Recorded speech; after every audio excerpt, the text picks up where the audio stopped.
Good afternoon. My name is Ede Ijjasz. I'm the Senior Director for the Social, Urban, Rural, and Resilience Global Practice in the World Bank, where we focus on providing development for sustainable cities and communities around the world. And an important dimension of sustainability is to make these communities and cities productive.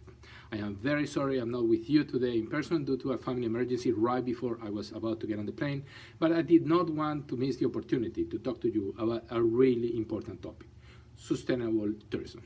As the UNWTO Tourism Highlights report presents, tourism has experienced continued growth and has become one of the fastest growing economic sectors in the world.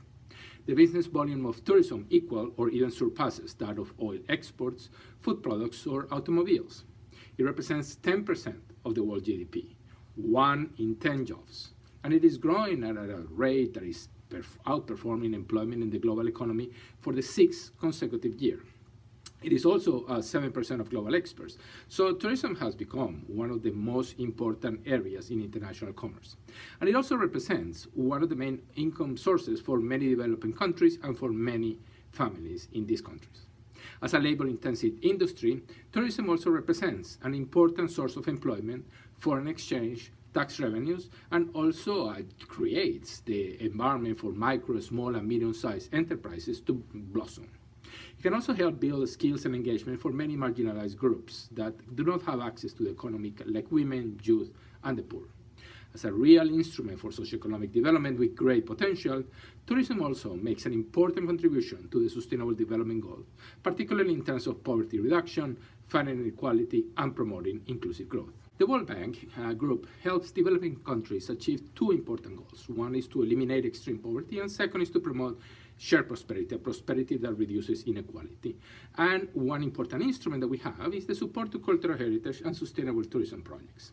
Given the crucial role that tourism plays in the contribution to the SDGs as the key driver for socioeconomic progress in many countries, the World Bank is focused on developing and providing support to the tourism sector in a sustainable and an inclusive manner to stimulate job creation and local development. World Bank projects have shown that tourism not only generates income for those that are directly employed in these activities, but it creates more jobs and incomes in activities related to things like maintenance and management, and it also helps to create the infrastructure needed to provide access and amenities that then generate economic growth in many other dimensions. Tourism projects have also shown that the spillover effects materializes in the creation of micro, small, and medium enterprises in a wide range of areas, such as hospitality, fruit production, handcrafts, performing arts, transportation, and promotion. For example, let me give you just one example. The World Bank Guizhou Cultural Heritage Project in China generated impressive employment opportunities. So the project sites saw an increase in employment in the tourism and hospitality sector from around 3,000 people in 2010 to more than 13,000 people in 2016. Now, the project also trained more than 3,000 people in special skills such as traditional dancing, singing, and handcrafts, as well as skills such as tour guides, tourist services, and hospitality. What is really important for us in the World Bank is that in the project areas, poverty rates dropped from 44% to 28%. And the project allowed many households in 21 ethnic minority areas to escape poverty. Currently, the World Bank has 146 active projects or in preparation, focusing on the sustainable and inclusive tourism sector. It's about $2.5 billion in lending and technical assistance. And the World Bank supports urban and rural tourism, cultural and natural heritage conservation, urban regeneration of heritage towns and villages, tourism infrastructure and services, policy advice, and legal and regulatory reforms. Within the private sector, IFC, or private sector arm, has 55 projects and investment of more than $2 billion in more than 88 different countries, making very significant impact on economic growth and creation. And also, IFC has invested more than $500 million in tourism-related transport infrastructure, such as airlines, airports, and port facilities. The World Bank acknowledges that sustainable tourism is about managing externalities. Tourism could cause negative externalities. We know that if activities are not managed well. Over-tourism can create burdens for the residents and local communities, and it affects the quality of life due to overcrowding, traffic congestion, and gentrification.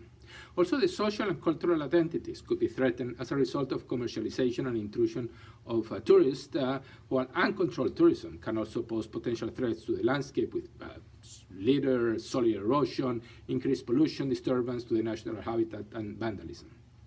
Now, in order to understand the opportunities and constraints of the tourism industry, the World Bank has developed many tools to manage the externalities in different dimensions. In line with the UNWTO approach to sustainable tourism, the World Bank also takes full account of the destination's current and future economic and social and environmental impacts, addresses the needs of visitors, the industry, the environment, and very importantly, the host communities. To translate these values into action, the World Bank uses a strategic environmental, social, and cultural heritage assessment as a planning tool to assess the cumulative, direct, and indirect impact of increased tourism influx, and subsequently develops a mitigation plan. This tool has successfully been piloted in many countries around the world and is now being scaled up under the World Bank finance projects. The World Bank has recently approved a new environmental and social framework policy to ensure that people and the environment are protected from potential adverse impacts of our investment projects. This framework sets out the requirements that apply to borrowing countries related to the identification, the assessment, and the management of environmental and social risks and impacts associated with projects financed through our investment project financing mechanism. So, for example, the environmental and social framework includes a specific standard focused on cultural heritage, and it sets out measures designed to protect cultural heritage throughout the project cycle. It aims to protect cultural heritage from adverse impacts of project activities. It addresses cultural heritage as an integral part of sustainable development. It promotes meaningful consultation with the stakeholders regarding cultural heritage, and it promotes the equitable sharing of benefits from the use of these cultural heritage resources. The World Bank works closely with UNWTO, UNESCO, and other international tourism and cultural stakeholders to foster partnerships to ensure sustainable tourism development and also to contribute to the implementation of the SDGs. Supporting the values of the 2015 Siem Reap Declaration and the 2017 Muscat Declaration, they both stress the idea of not just creating tourism and cultural partnership, but also harnessing the potential to positively impact communities and improve the overall visitor experience. The World Bank has been strengthening collaboration with the UNWTO, with UNESCO, and many other international tourism and cultural stakeholders to better address sustainable development challenges and support capacity building. In July 2017, World Bank and UNESCO signed a new Memorandum of Understanding to reinvigorate the two institutions' joint commitment to advance sustainable development by investing in culture, in urban development, and resilience in an integrated manner. The partnership takes on board urban dimensions of sustainable development, provides a framework for joint action to further the achievement of the 2030 Agenda for Sustainable Development. It also expresses the joint commitment to maximizing the benefits of safeguarding cultural heritage and promoting creativity for sustainable development. Through the partnership, UNESCO and the World Bank have been engaging in developing global knowledge products, common policy guidance, country-level operations, and emergency responses to enhance sustainable urban development and address post-disaster and post-conflict situations, building on cultural heritage and creativity as resources and assets for today and the future. One central piece of the institutional partnership is the recently launched joint position paper, Culture in City Reconstruction and Recovery, which integrates both people-centered and place-based approaches and offers a framework and operational guidance for policymakers and practitioners for the planning, financing, and implementation of post-crisis interventions for city reconstruction and recovery. Following the joint position paper, the upcoming centerpiece of the collaboration between the World Bank and UNESCO will be the development of common policy guidance on cultural and creative industries. It will help mainstream the role of intangible cultural and creative industries to fight poverty and boost shared prosperity. Also, the successful and ongoing collaboration between the World Bank and UNWTO will be further expanded and strengthened through the signing of our new MOU. It will continue to contribute to the achievement of the 2030 Agenda for Sustainable Development and its 17 Sustainable Development Goals. We hope to strengthen the role of tourism as a tool for development, including its potential to fight poverty, to spur economic growth, to improve intercultural understanding and peace, to fight climate change, and protect the environment. The two organizations also look forward to collaborating in tourism development and trade strategies and supporting national governments in their efforts to promote sustainable and responsible tourism that contributes to an inclusive society, while also advocating and facilitating funding and investments for a responsible, sustainable, and universally accessible tourism sector. We also want to create spaces for exchanging ideas, information, and good practices among development and tourism communities.